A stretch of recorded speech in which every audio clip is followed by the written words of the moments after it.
En la próxima hora, un gran tema nacional será sometido al juicio de la opinión. Tendremos un fiscal y un defensor. Ustedes darán el veredicto. Modera Claudia Cano. ¿Qué tal? Muy buenas noches, bienvenidos, gracias por acompañarnos. Estamos una vez más en Veredicto, el programa de los grandes debates a nivel nacional que se transmite aquí por el Canal 1. Los anuncios hechos de manera conjunta por el gobierno nacional y distrital sobre los planes para la construcción del metro para la capital han generado controversia a nivel distrital. Y es que aunque todavía no se conocen los estudios adelantados por la firma Sistra, sí se sabe que los planes de la anterior administración ahora no se van a llevar a cabo. Tendremos entonces un metro elevado y con unos trazados diferentes. Pero ¿es esta la mejor opción para Bogotá? ¿Por qué no se adelantaron los planes de la anterior administración? ¿Eran así de malos? ¿Cuáles son los estudios que sustentan estas teorías? Es el debate que tendremos esta noche, así que espero nos acompañen porque recuerden, ustedes aquí tienen la última palabra. Hacemos una breve pausa y ya regresamos. Regresamos, gracias por continuar con nosotros y como les decíamos, esta noche trataremos de analizar si la construcción de un metro elevado es la mejor opción para la capital de la República. Entremos de inmediato en materia, veamos entonces algunos argumentos de este debate. El anuncio que queremos hacerle en resumidas cuentas es que el metro baja. La idea de construir un metro para Bogotá se remonta a finales de la década de los 50, pero solo fue entre 1978 y 1982, en la alcaldía de Hernando Durán Duzán, que esto se tomó en serio, con planes que aunque no fructificaron, sí adelantaron trazados de rutas, costos y posibles constructores. Pero desde entonces han pasado 34 años, 7 presidentes y 19 alcaldes, y ha sido imposible concertar las fuerzas políticas, cívicas y económicas necesarias para poner a andar el proyecto. El hecho es que durante la administración de Gustavo Petro se adelantó lo necesario para construir la primera línea subterránea, pero terminó su periodo, asumió el cargo por segunda vez Enrique Peñalosa y todo ha vuelto a cambiar, aunque el compromiso del gobierno nacional para hacer su aporte económico se mantiene. El gobierno nacional mantiene su compromiso de financiar el 70% del metro. Ahora tenemos la perspectiva de un nuevo trazado y la posible construcción de un metro elevado que aparentemente sería más económico, lo cual podría extender esa primera línea. Pero la opinión pública recibió recientemente la noticia de que nuevos estudios por un monto de 23.000 millones de pesos deben realizarse para hacer los ajustes necesarios, lo cual, según el alcalde, retrasaría el proyecto como máximo otros 6 meses. Por eso, hoy discutiremos si la alternativa que pretende implementar el actual gobierno es la más adecuada. Y como siempre, ustedes dictarán el veredicto. ¿Es el metro elevado la mejor opción para los capitalinos? Es el debate que tendremos esta noche. Recuerden, ustedes pueden ingresar a nuestra página de internet www.veredicto.tv. Encontrarán allí la casilla perteneciente a la Fiscalía o a la Defensa para poder emitir su voto. También recibimos sus comentarios a través de nuestro fanpage en Facebook y de nuestra cuenta en Twitter, @veredictonetc. Ya tenemos aquí a los protagonistas de esta noche, así que vamos a proceder de inmediato a presentarlos. Nos acompaña esta noche en la Fiscalía el señor William Camargo, exdirector del IDU, ingeniero de Transportes y Vías de la Universidad Pedagógica y Tecnológica de Tunja, fue secretario de Asuntos para la Movilidad, ha sido docente de las Universidades Nacional, Pontificia Bolivariana de Bucaramanga, Libre, Pereira y Distrital, entre otras, experto en temas de urbanismo y movilidad, ordenamiento territorial e infraestructura, fue funcionario de planeación distrital en la Dirección de Vías, Transportes y Servicios Públicos. Ingeniero Camargo, muy buenas noches, gracias por acompañarnos. Buenas noches, gracias por la invitación. Y nos acompaña esta noche en la defensa el señor Darío Hidalgo, ingeniero de investigación y prácticas de embarque, Centro de Transporte Sustentable del Instituto de Recursos Mundiales, ingeniero civil de la Universidad de los Andes y doctorado en planeamiento de transporte de la Universidad Estatal de Ohio. Fue director del proyecto Metro de Bogotá, subgerente de Transmilenio S.A. y asesor del Departamento Nacional de Planeación, catedrático de la Universidad de los Andes. Doctor Hidalgo, muy buenas noches. Muy buenas noches. Bienvenido, gracias por acompañarnos. Comencemos entonces a desarrollar nuestro veredicto. Doctor Camargo, puede ponerse de pie, tiene 4 minutos para exponer sus argumentos y esta será su cámara.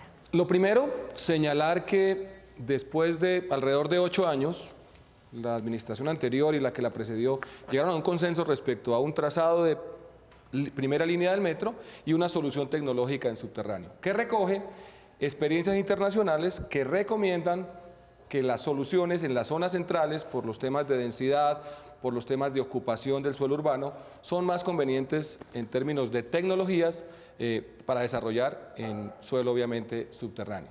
Eso tiene adicionalmente otras implicaciones asociadas por un lado a temas de impacto urbano, es clarísimo y tenemos varias evidencias inclusive cercanas aquí en Medellín, en Sudamérica hay algunos ejemplos, a nivel de Asia también se encuentran algunos ejemplos de los impactos urbanos que se generan en estas zonas cuando las intervenciones se desarrollan con metros elevados. Es, digamos, un primer componente porque es una infraestructura que va a durar allí alrededor de 100, 150 años fácilmente, como nos lo han demostrado estructuras subterráneas en otras latitudes. En términos de capacidad, un metro puede estar albergando alrededor de 80.000 pasajeros hora sentido, 160.000 pasajeros por corredor, y digamos que hasta el momento desconocemos si existen soluciones elevadas que puedan tener esa capacidad. Es posible que tengamos una solución elevada que nos permita mover 45.000, 60.000 pasajeros hora sentido, y es claro que el borde oriental necesita una demanda con una capacidad, o requiere una capacidad superior para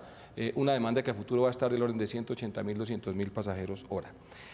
Temas de potencial de renovación. Nos han dicho que el tema de plusvalías es una posibilidad que el metro elevado le va a entregar a la ciudad. Pues el metro subterráneo ya lo había hecho y había identificado del orden de 10 millones de metros cuadrados potenciales de construcción adicionales y una estimación inicial para una primera etapa del orden de 2 billones de recursos que se podrían capturar por gestión y captura de suelo. Ese es un ejercicio que indudablemente esperamos que el proceso de metro elevado no lo presente. Entonces, aquí hay una discusión que más allá del tema de demanda, que indudablemente se puede cubrir con una solución tecnológica elevada, con ciertas limitaciones, subterránea ya está aprobado a esa capacidad, hay un tema urbano que indudablemente la ciudad tiene que dimensionar y sobre el cual aún no emergen las cifras que para el tema del metro subterráneo ya fueron entregadas. Sabemos que el proceso está en construcción, desafortunado que tenga que devolverse el esfuerzo de 8 años al punto, no digamos cero, pero sí se pierden algunos esfuerzos y seguramente algunos años para iniciar el proyecto y digamos que sería deseable, yo respeto indudablemente la ponderación técnica y la experiencia del doctor Darío, que por ejemplo la discusión la pudiera dar la administración propiamente, que fueran quienes están al frente del proyecto quienes pudieran defender lo que en su momento nos han planteado como la solución a los problemas de movilidad en Bogotá. Pero es que los problemas de movilidad tienen que estar asociados con un problema urbano y lo que en últimas vamos a dejar como legado para los siguientes 120, 140, 150 años y que va a estar a 12 o 15 metros de la superficie actual en un corredor que hoy en día está moviendo 35.000, 40.000 pasajeros hora sentido. Ingeniero, lo voy a invitar a que estando ahí de pie responda a la siguiente pregunta que la formula el concejal de Bogotá por Cambio Radical, Rolando Gómez. La avenida Caracas es el tramo de mayor concurrencia de pasajeros de manera diaria en la ciudad. ¿Por qué consideran ustedes que no podría tener el metro elevado este tramo y cuál sería, según ustedes, el tramo más adecuado para el paso del metro elevado? La Caracas tiene en este momento una oferta de alrededor de 40.000, 80.000 pasajeros en el corredor, que al momento de la intervención con metro elevado se va a perder. Y adicionalmente, no hay que ver la solución del metro o de viajes en la zona solamente sobre la Caracas. Ahí estamos hablando de un corredor oriental que tiene, digamos, varias líneas que tienen que ser resueltas y que adicionalmente empezaría a tener una concurrencia de modos con Transmilenio en el nivel 0 y con el metro en el nivel más 15, más 12 metros aproximadamente de altura. Y está la discusión de qué debería alimentar qué. En la práctica es claro que los sistemas de menor capacidad alimentan los de mayor capacidad y el metro, en la condición previa que se había diseñado sobre la 13 y la 10ª, permitía tener varias alternativas de transporte y de capacidad a futuro para la ciudad. En este momento, con la decisión, hay una afectación sobre esa capacidad que se ve indudablemente limitada, porque hay una concurrencia de modos que de alguna manera va a generar una competencia entre ellos dos. Ellos hablan de una complementariedad, yo me atrevería a decir que va a haber una competencia entre los dos en términos de operación. Ingeniero, puede tomar asiento. Vamos a invitar entonces a su testigo a pasar aquí al estrado para que complemente su postura. Se trata del señor Jaime Ortiz, arquitecto, fue asesor de la Consejería Presidencial para Bogotá y representante de la Nación en el Plan Maestro de Transporte Urbano de Bogotá, JICA, y en el Instituto de Diseño Conceptual del Sistema Integrado de Transporte Masivo de la Sabana de Bogotá. Secretario de Obras Públicas durante la administración de Juan Martín Caicedo Ferrer, asesor en temas urbanos durante varias administraciones, presidente de la Junta Directiva de la Sociedad de Mejoras y Ornato de Bogotá. Arquitecto, gracias por acompañarnos. Encantado. Muy buenas noches. Vamos a comenzar entonces con el interrogatorio. Desde su puesto lo puede hacer, ingeniero. En términos de su experiencia como arquitecto, como planificador, como conocedor de los temas de movilidad y urbanismo, ¿qué se podría esperar de una infraestructura elevada en el corredor de la Caracas para la ciudad de Bogotá y especialmente para los vecinos en esa zona aferente?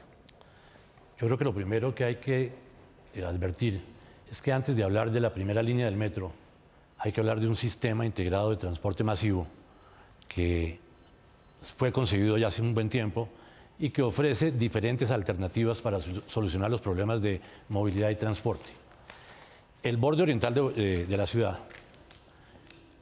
es el destino y el origen del mayor número de viajes de esta ciudad. Entonces, el tema de la primera línea del metro en el borde oriental tiene entre nosotros 3 estudios previos que han analizado conceptual y en detalle el tema y han recomendado que esa primera línea sea subterránea.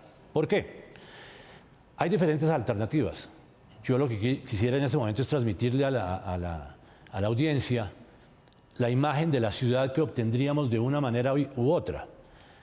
El espacio en la superficie es un bien escaso en las ciudades y tenemos que reservarlo para lo que a medida del tiempo la misma ciudad nos va dictando que debe ser. La carrera séptima, por ejemplo, pues hace muchos años era el camino a Tunja. Hoy es una vía diseñada para vehículos automotores y transporte colectivo. Y lo que tenemos que nosotros decidir es cómo a 40 años o a 50 años hacia adelante queremos tener esa carrera séptima. Yo soy absolutamente enfático en sugerir y poner sobre el debate la necesidad de liberar todos estos espacios en la superficie, porque la imagen de la ciudad que tenemos o que queremos tener no puede ser esa ciudad con estas vías absolutamente congestionadas. Hay que pensar, por ejemplo, que en este momento se está hablando de que la carrera séptima va a ser sujeto de diseño de un Transmilenio para 22.000 pasajeros. Ese es un espacio absolutamente limitado que no va a tener la capacidad para albergar el transporte de buses en la superficie, no va a tener la capacidad para generarle los espacios a los peatones, ni mucho menos a los vehículos individuales. Entonces yo sí creo que la ciudad debe utilizar su subsuelo para resolver los problemas en este borde. En 2014 y 15 se hizo un estudio que evaluó, digamos, como alternativas de relación beneficio-costo y alternativas, digamos, de evaluación de proyecto, la disponibilidad a pagar de los bogotanos sobre la primera línea del metro. Y efectivamente se evidenció una disponibilidad a pagar por un proyecto que era urbanísticamente limpio, arquitectónicamente resolvía varias de las carencias que tienen estas zonas aferentes a metro y que adicionalmente desde el punto de vista ambiental reflejaba unas ventajas importantes como línea subterránea. ¿Cree usted, doctor Jaime, que los bogotanos ubicados en esa línea metro en la Caracas tendrían la misma disponibilidad a pagar por una solución de estructuras elevadas a 12 metros con limitaciones de visibilidad, posibilidades de ruido en esa zona? El metro planteado, porque además no conocemos los diseños, pero el metro anunciado primero tiene una capacidad mucho menor de la capacidad del metro subterráneo. Entonces yo considero que herir de alguna manera la avenida Caracas con un componente que va a tener su capacidad en 33.000 pasajeros hora en el año 2030 no es correcto. Son cifras suyas. 64.000 pasajeros hora por sentido es la capacidad de diseño. Es la capacidad de diseño. Eso es mucho más que 33.000, doctor Jaime. Menos que 80.000. En la silla vacía usted publicó la cifra para el 2030. En el 2030 la capacidad de diseño son 33.000 pasajeros hora y puede ser aumentada para llegar a 64.000 a futuro. Esas son cifras suyas en la silla vacía.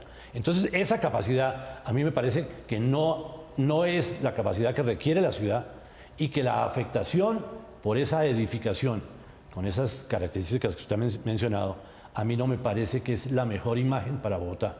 Yo no veo a Bogotá con la séptima destinada a buses, la Caracas destinada a buses y al metro elevado. Yo prefiero la experiencia de los 3 últimos estudios serios que se han hecho y preferiría que esa solución para ese corredor fuese subterránea y liberar el espacio en la superficie para otros temas. Muchísimas gracias. Le voy a pedir que conserve su posición. Ustedes ya también tuvieron la oportunidad de conocer al doctor Hidalgo. Vamos a una breve pausa comercial y cuando regresemos, entonces empezará el contrainterrogatorio por parte de la defensa.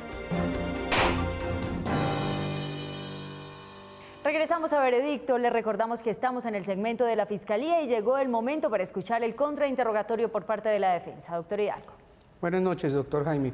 Nos volvemos a encontrar muchas veces en estos últimos 20 años. Ha sido siempre un placer controvertir con usted porque usted lo hace con argumentos muy sólidos. Sin embargo, hay una duda que siempre me ha rondado del proceso de estos últimos años y es que existiendo un trazado que estaba ya aprobado en el POT y aprobado por el gobierno nacional como el trazado del metro, ¿por qué nos gastamos 4 años en volver a revisar el trazado en el 2006-2010? Yo sí lo tengo muy claro. Y uno de los argumentos de fondo era la geología. En el estudio del año 98, el análisis en detalle de las circunstancias de los suelos de Bogotá no era suficiente y por eso en el estudio posterior se hizo en detalle para poder introducir a la decisión del alineamiento de la línea, el alineamiento horizontal, cuál era el que más convenía. Es oportuno explicarle a la audiencia que un corredor de transporte masivo es una franja de más o menos 500 metros de ancha que recoge los pasajeros que llegan a una solución de transporte. Entonces, en esos 500 metros de ancho existen varias alternativas de alineamiento horizontal y de alineamiento vertical. Efectivamente, el alineamiento horizontal, aunque es básicamente el mismo, se ha movido de la séptima a la 13. Hoy ustedes lo acaban de mover, la administración actual lo acaba de mover a la 14, pero es porque está siempre dentro del mismo corredor. Pero el alineamiento vertical, que es el que nos ocupa hoy, ese sí me parece que hay que hacer absoluta claridad. Todos los metros del mundo evitan a cualquier costo tener en el centro de la ciudad una estructura elevada, más si debe ser, como dice el estudio, de capacidad de 80.000 pasajeros hora, de 80.000 pasajeros hora en cada sentido. Una estructura de ese tamaño al aire libre es realmente una edificación que acaba con la ciudad. ¿Tiene alguna otra inquietud? Sí, en ninguna de las intervenciones, ni la del doctor William, ni la del doctor Jaime, escuché la palabra costos por ninguna parte. Parece que no hace parte del debate. Sí, sí existen los costos, sí existe el análisis y efectivamente la ciudad requiere es decir, en esta alternativa requiere de un componente de gran capacidad que tiene un alto costo. Ese alto costo no es el tema, es decir, no me parece a mí que el enfrentar el problema de fondo de la ciudad deba ser resuelto con el bajo costo. No, las soluciones de fondo tienen un costo y hay que enfrentarlo. Y esta es una ciudad, y como bien lo decía William, esta es una inversión a 150 años. Bogotá no puede equivocarse en esta oportunidad, no puede construir un metro de mediana capacidad. 33.000 pasajeros hora en cada sentido es el tamaño del metro de Medellín, es la capacidad del metro de Medellín. Bogotá es una ciudad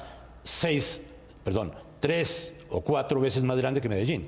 Bogotá requiere de un componente férreo, de un metro de gran capacidad y no puede ser sino subterráneo para esa capacidad y efectivamente cuesta, pero tenemos todos que enfrentar esa realidad y si no vamos a estar equivocados. Doctor Ortiz, muchísimas gracias. Nosotros vamos a hacer una breve pausa comercial. Cuando regresemos, ustedes escucharán los argumentos que nos trae esta noche la defensa. Ya volvemos.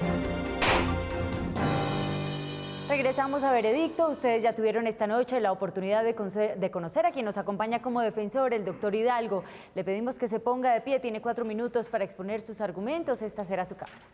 En este momento el Gobierno Nacional y el Gobierno Distrital, después de un estudio técnico basado en los buenos estudios que había ya realizado el Instituto de Desarrollo Urbano, en una valoración que hizo posteriormente el Gobierno Nacional a través de la Financiera de Desarrollo Nacional, que hizo varias recomendaciones de ajuste, y con base en esas recomendaciones de ajuste, que unas fueron aceptadas y otras no, tomaron la decisión del famoso cheque que el Gobierno Nacional generosamente ha puesto a disposición de la ciudad para el desarrollo de su sistema de transporte masivo.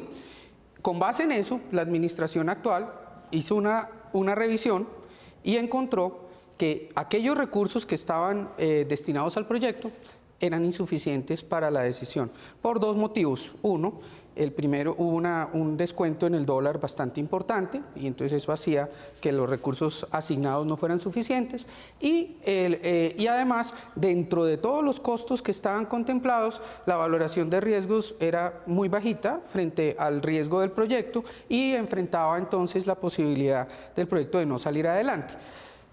Lo que encomendó, hasta donde yo tengo entendido, la Administración Distrital, a través de la Financiera de Desarrollo Nacional, a una empresa muy conocedora de metros, la empresa Sistra, que incluso hizo trabajos para la ciudad de Bogotá en 2 ocasiones anteriores, en el año 98 e incluso en el año 82, en su versión anterior que se llamaba Sofretú. Esta empresa valoró varias alternativas y hizo algo que no se había hecho, y era valorar el costo de construir subterráneo contra el costo de construir elevado.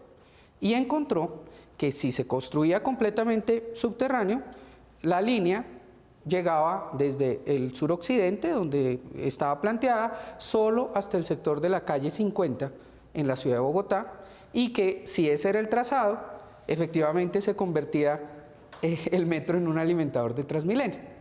En cambio, si se hacía elevado, el costo era menor y se podía llevar hasta la calle 72 y complementar con una red de troncales para que fuera un proyecto que le sirviera mucho más a todos los bogotanos. Es decir, por ser más económico debería hacerse elevado, a diferencia del subterráneo, que tendría un costo más alto. La decisión es sobre un principio básico que nos acompaña desde hace mucho tiempo, y es que los recursos públicos son recursos sagrados. Sí importan. Sí importa cuánto yo invierto por pasajero transportado. Sí importa cuál es el riesgo que asumo cuando tomo una decisión de inversión. Y estos dos elementos, en el caso de la discusión del Gobierno Nacional y Distrital durante este año 2016, basados en unos estudios técnicos de Sistra, indican que podemos llevar muchos más bogotanos con la misma inversión. Implica que comenzamos la red de metro que la ciudad necesita. Esta no va a ser la única línea. Esta va a ser el comienzo de una red que se desarrolle en el tiempo. Tenemos un techo presupuestal en este momento, un techo de 14.9 billones, de los cuales el Gobierno Nacional aporta 9.65, como nunca se había comprometido con la ciudad de Bogotá, porque se habían firmado COMPES, pero nunca se habían comprometido los recursos. ¿Qué tiene el metro que está decidido por el Gobierno Nacional y Distrital? Que es un valor bastante importante. Es un metro de capacidad que es distinto a demanda, 64.000 pasajeros hora por sentido.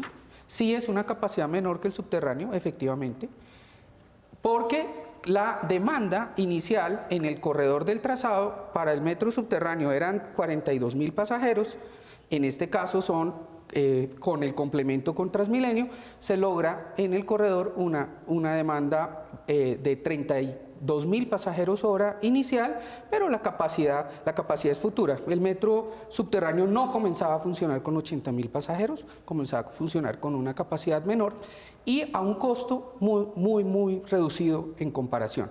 Mientras la línea de metro subterráneo nos costaba 190 millones de dólares cada kilómetro, la línea del subterráneo, del elevado, nos cuesta 130 millones. Es un ahorro de 60 millones de dólares. A mí no me parece menor. A las personas que defienden el trazado elevado, el costo parece no importarles. Ya el tiempo ha acabado, pero le tengo la siguiente pregunta que la formula el experto en movilidad, Fernando Rojas. Esta administración ha dicho que contrató a la firma Sistra para ajustar los diseños del metro. Sin embargo, hoy no conocemos esos estudios. No sabemos si la firma Sistra hizo las perforaciones sobre la avenida Caracas para los estudios de suelo que determinen que efectivamente la Caracas sí aguanta una infraestructura como la del metro elevado. Tampoco nos han dicho cómo se van a integrar el metro elevado con las estaciones de Transmilenio sin tener que colapsar el sistema, perjudicando a millones de bogotanos que por ahí se mueven. Tampoco nos han dicho cómo va a ser la tarifa, simplemente nos dicen que hay una tarifa que va a ser única. La pregunta que nos queda entonces es cuáles son los argumentos técnicos que esta administración está utilizando para desechar los estudios anteriores y presentarnos unos nuevos sin que conozcamos realmente qué tipo de metro es el que se va a construir. Los estudios anteriores no se desechan, los estudios anteriores son estudios que se aprovechan para tomar la decisión. Para eso son los estudios no son una camisa de fuerza que uno hace un estudio y toca hacer exactamente lo que diga esto. De hecho, en la elaboración de los estudios participan comités técnicos que discuten durante el proceso y, por ejemplo, hubo un cambio de trazado en el estudio de CENER del estudio de CENER al estudio anterior. Ese cambio de trazado fue un cambio de trazado que mejoró las condiciones del proyecto. Siempre se puede trabajar y mejorar las condiciones del proyecto. Se aprovechan todas y cada una de las perforaciones del sector sur, occidente, centro del proyecto. Son una información valiosísima en la cual la administración distrital invirtió y va a ser aprovechada en su integralidad. Se aprovechó todas las mapeos de redes de servicios públicos que existen en el sector y la identificación de predios. Y es un punto clave, por eso tenemos este debate de esta noche. Lo invito a tomar asiento y vamos a invitar entonces a su testigo a pasar aquí al estrado para que complemente sus argumentos. Se trata de María Fernanda Ramírez, docente de la Escuela Colombiana de Ingeniería, es ingeniera civil, especialista en diseño, construcción y conservación de vías de la Escuela Colombiana de Ingeniería, tiene una maestría en planificación de comunidades y planeación de transporte en ingeniería civil con énfasis en ingeniería de transporte de la Universidad de Cincinnati, investigadora de transporte sostenible, bicicleta como modo de transporte alternativo, sistema BRT y modelos de planificación de transporte. Ingeniera, muy buenas noches, gracias por acompañarnos. Gracias, Claudia, buenas noches. Empecemos con el interrogatorio, doctor. Ingeniera María Fernanda, frente a esta alternativa de sacar adelante el proyecto de la ciudad o seguirlo discutiendo, ¿usted qué siente? Evidentemente, la ciudad ya llegó a un punto en el que los sistemas de transporte no dan abasto, la ciudad necesita moverse rápidamente, de manera segura y de manera eficiente. Seguir dilatando el proceso de construcción y estudios de un sistema metro, pues evidentemente no es una opción. ¿Cree usted que esta decisión que tomaron con base en estudios técnicos el gobierno nacional y distrital es una decisión que no corresponde a la mejor técnica en la ingeniería y en el desarrollo urbano? Yo creo que esta solución es parte de un proceso. Es decir, ya lo había dicho Darío, no es la única solución. No se va a decir que el sistema de metro elevado va a ser todo igual, es decir, todo el metro de Bogotá va a ser elevado, sino que va a ser una parte del proceso. Entonces me parece que está muy bien pues que se decida empezar por partes. Hace 16 años se decidió empezar por Transmilenio, pues entonces empezó a crecer y a modularse de cierta manera. Seguirlo dilatando implica que esa modulación empieza a desvanecerse. ¿Cree usted que construyeron el mismo corredor de manera complementaria, el metro elevado y Transmilenio en el corredor de la avenida Caracas, limita las posibilidades de movilidad de personas? Yo lo vería... ya lo había dicho William también, el sistema Transmilenio lo que va a hacer finalmente es complementar el sistema metro, alimentar al sistema metro. Podríamos mirarlo de cierta manera como el metro que sea la línea expresa que siempre se ha querido en Transmilenio y que Transmilenio sea esas rutas sencillas que se pueden tomar. Me parece que un buen diseño del sistema metro lo que va a hacer también es simplificar el sistema Transmilenio. Comenzaría en el 2018 esta construcción. ¿Qué generaría menos traumatismo? ¿Un metro elevado o un metro subterráneo? En mi parecer, pues tenemos que conocer los sistemas de construcción, porque pues dependiendo de cada uno, un sistema elevado, si se va a hacer todo el proceso, se va a hacer, las fundiciones de concreto se van a hacer in situ, pueden ser muy largas, pero si hay ya prefabricados pueden ser muy rápidas. Un sistema profundo, pues requiere una estabilización de los suelos que puede ser un poco más tediosa y más larga. Comencemos entonces ahora con el contrainterrogatorio. Doctor Camargo. Bueno, varias preguntas, pero lo primero es, en el análisis de costos que hace el equipo de Metro en este momento, nos están entregando un metro que tiene el 20% menos de capacidad y en términos de costo, de costo por kilómetro, el 20% menos de costo por kilómetro. Luego sale literalmente una cosa por la otra. ¿Tú crees que en términos prácticos, cuando lleguemos a la fase de diseño, como se llevó en este caso el diseño del metro subterráneo? Era una ingeniería básica de diseño, doctor. Listo, la ingeniería básica avanzada, ¿sí? Vamos a tener una estimación de costos consistente con esto, sabiendo que en la medida que mejoremos que disminuyamos la incertidumbre hacia adelante en el proceso de diseño que tiene que hacer la consultoría, el riesgo de que el valor de ese costo kilómetro aumente. Y adicionalmente, sumo a esa pregunta lo siguiente. Tú dimensionas el riesgo que es pasar, porque así lo entiendo por lo que plantea la defensa, a un proceso de estudio, diseño y construcción. Bueno, en este momento se ha entendido que el estudio, se ha determinado una relación beneficio-costo siempre positiva, de cierta manera mejor para un sistema elevado. Hasta ahora eso es lo que hemos entendido que han hecho los estudios. Pues mirándolo desde ese punto de vista y repitiendo la historia que pues esto es un proceso, no se puede decir realmente que pues esos van a ser unos costos definitivos. Es decir, asumimos que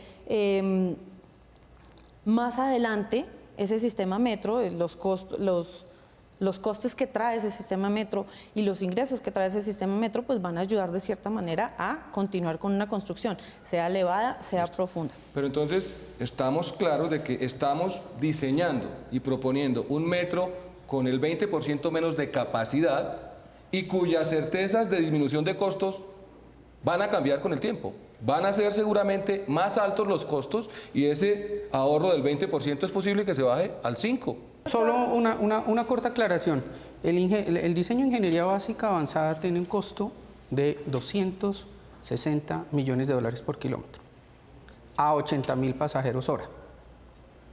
El costo subterráneo para la capacidad de 64.000 es el que vale 190 millones de dólares el kilómetro. Quería hacer esa aclaración porque realmente no estamos ahorrando solo ese margen, sino estamos ahorrando frente a la propuesta inicial que incluía unos tramos de excavación a cielo abierto con unas condiciones muy riesgosas. Que en este momento no se están cambiando. Cuando vas de la 50 a la 72 es el mismo tipo de suelo, ¿sí?, que en estas condiciones de diseño elevado va a estarse interviniendo cada 30 metros tal vez. 25, con secciones, 25 metros, con secciones de fácilmente 10 a 12 metros con afectación completa al tráfico. Y sumo a eso un tema de incertidumbre que aún no conocemos, esperamos que en algún momento cuando se cierre el proceso lo tengamos, y es el tema de valorización y plusvalías, es decir, cuál es, frente a un metro elevado, el potencial que crees puede tener la zona en términos de renovación y de densificación frente a una alternativa subterránea, que ya estaba estimado y tasado. Estábamos hablando solamente para una primera generación de edificios del orden de 2 billones de pesos, 10 millones de metros cuadrados, en una estimación conservadora. Según dicen los estudios, la plusvalía existirá.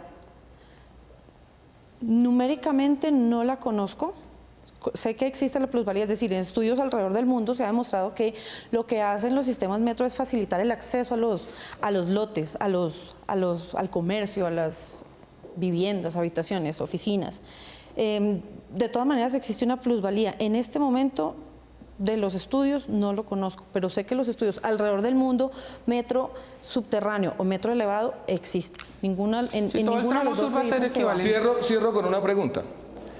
La disposición a localizar una edificación nueva en una estación elevada a 15 metros de altura de la superficie actual va a ser la misma con una solución como la que plantea esta administración o con una solución subterránea, adicionalmente teniendo en cuenta que no obstante la experiencia de Medellín, que tiene una de las mayores querencias de la gente por sus proyectos de transporte, ha generado en zonas como el Parque Berrío y en otras zonas de la ciudad esos espacios de descontrol urbanístico que Bogotá no ha mejorado mucho y que indudablemente Medellín, con 15 años de experiencia y todo el afecto que le tiene al metro de Medellín, no ha logrado eliminar sin encontrar otras experiencias en el mundo. ¿Tú crees que alguien va a querer una localización allí con la misma, con el mismo aprecio, con la misma intención de invertir que si la tuviera subterránea?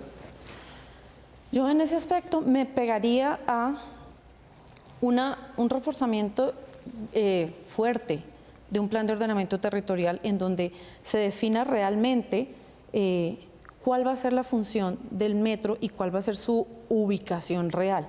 En este momento dicen los estudios y se ha presentado que no va a estar físicamente sobre la vía, sobre el espacio público, sino que va a estar de cierta manera paralela. Entonces, eso, acogiéndose a un plan de ordenamiento territorial robusto, favorece plusvalías y favorece que la ciudadanía lo acepte. Muchísimas gracias a ambos. Por tiempo debo interrumpirlos. Nosotros vamos a una pequeña pausa comercial y cuando regresemos escucharemos los alegatos de conclusión de la Fiscalía y la Defensa. Ya volvemos. Regresamos a Veredicto luego de escuchar los argumentos de ambas partes. Si usted tiene alguna duda, preste atención a estos alegatos de conclusión. Comenzamos con la Fiscalía, ingeniero. Bueno, lo primero, en este momento la ciudad tiene dos alternativas de metro por el borde oriental, una diseñada y lista, subterránea, con unas ventajas y evaluaciones de sus bondades, una elevada que nos han planteado como solución alternativa y digamos que en ese sentido los técnicos han planteado sus alternativas. Esta es una democracia y hechos recientes nos demuestran que la gente tiene algo que decir. En eso es indudable que el trabajo que se hizo y que no referí de alrededor de 12.000 personas con las que trabajamos en alrededor de 27 meses, diseñaron un proyecto que se amolda a las condiciones urbanísticas que requieren las zonas, que tiene un potencial de captura de valor que está probado en el mundo, que indudablemente ya otras ciudades lo tienen incorporado en su ADN. Hay que mirar, por ejemplo, el caso de Seúl, prácticamente el 70-80% de su red metro es subterránea. Tengo mis dudas con los proyectos de renovación cercanos a viaductos y a estructuras a 15 metros, con zonas bajas ocupadas por habitantes de la calle en un país y en una ciudad con limitaciones y con problemas de control policial. En ese sentido, pues de alguna manera lo que cerraría ese ejercicio es que nos están proponiendo un proceso de licitación de estudios, diseño y construcción, con el riesgo que eso implica hacia adelante, con un contratista que pueda ganarse ese proceso de estudios y diseños y que empiece a generarnos unos costos mayores por sofisticaciones de diseño que las hemos conocido y digamos que desde mi experiencia reciente en el IDU sé lo que implican en términos presupuestales. Muchísimas gracias. Alegatos de conclusión para la defensa, doctor Hidalgo. Muy amables por atender este debate entre una decisión y una posibilidad. La decisión ya la tomaron conjuntamente los equipos técnicos del Departamento Nacional de Planeación, Ministerio de Hacienda, Ministerio de Transporte, después de que les fueron presentados unas alternativas basadas en costos y basadas en impacto, y la decisión conjunta del Gobierno Nacional y Distrital fue sacar este proyecto adelante. Podemos volverlo a discutir y barajar, esa es una opción, por las ventajas que ofrece la Fiscalía. Pero yo creo que lo que Bogotá necesita es que este proyecto arranque, que arranque la red que el doctor Jaime ha añorado por tantos años de metro que la ciudad merece, necesita y debe desarrollar cuanto antes como parte de un sistema integrado.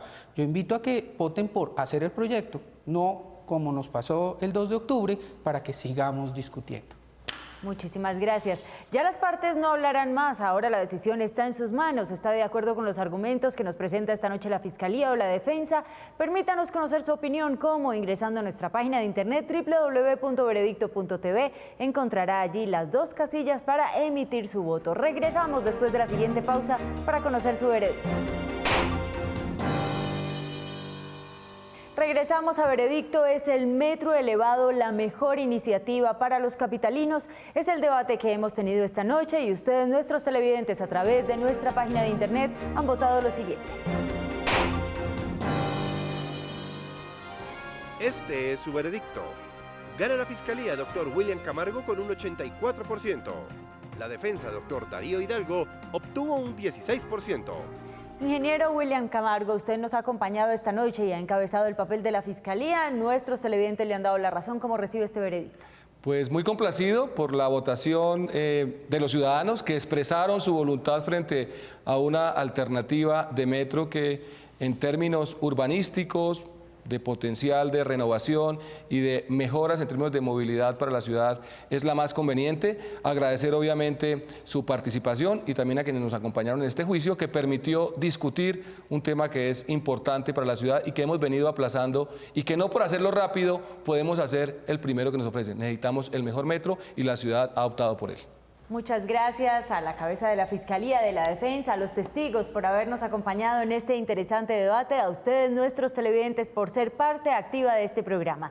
Recuerden nuestra próxima cita, lunes 10 y 15 de la noche, cuando tendremos para ustedes otro tema de actualidad y que finalmente nos den su veredicto. ¡Feliz noche!